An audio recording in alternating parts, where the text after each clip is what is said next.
சொல் வேதம் காதல்.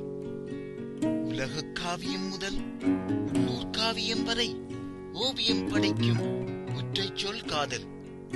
உலகம் வியக்கும், உலகையே மயக்கும், மனிதம் மலரும், மானிடம் நெகிழும் ஒற்றை சொல் காதல்.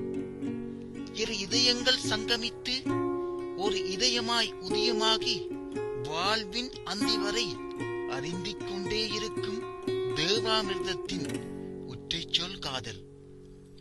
மண்ணகப் பெருவெளியில் மனித மனவெளியில் உதித்து நிலைக்கும் அல்லது உதித்து உதிரும் ஒற்றை சொல் காதல். எண்ணங்களே கடிதம், கண்களே அஞ்சல், இதயமே முகவரி எழுதும் காவியத்தின் ஒற்றை சொல் காதல்.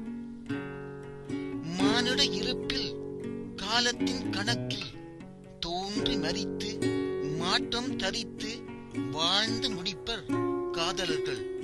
ஆனால் தொன்று தொட்டு என்று மட்டும் தொலையாதிருக்கும் ஒற்றை சொல் காதல்.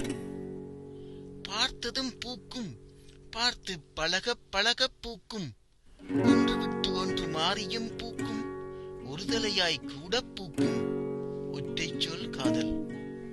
இரு உள்ளங்கள் முன்மொழிந்து அருகிருக்கும் நண்பர்கள் வழிமொழிந்து குற்றமும் சுற்றமும் பழிமொழிந்தும் ஊர்கூடி சதிமொழிந்தும் ஆண்டாண்டு காலமாய் அரங்கேறும் உறவின் ஒற்றை சொல் காதல்.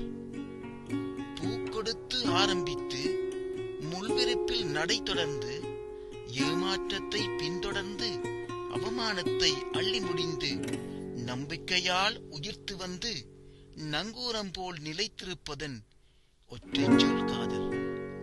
மதத்தை துறக்கும், சாதியை மறக்கும், உயர்வு தாழ்வு வெறுக்கும், எதிர்ப்போரை தகர்க்கும், சொந்த பந்தம் பகைக்கும் ஒற்றை சொல் காதல். பெற்றோர்கள் பருவ வயதிருந்த போது பிடித்ததுவும், பிள்ளைகள் பதும வயது அடையும் போது பெற்றோர்களே வெறுப்பதுவும் ஒற்றை சொல் காதல்.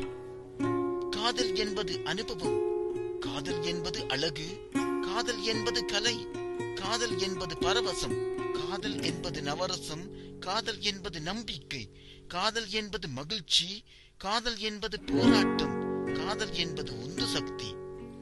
பூமியின் பூவாளம் காதல், பூக்களில் புதுப்பொலிவு காதல், வாழ்வின் பரிபூரணம் காதல், மானுடத்தின் புத்துயிர்ப்பு காதல், உறவுகளில்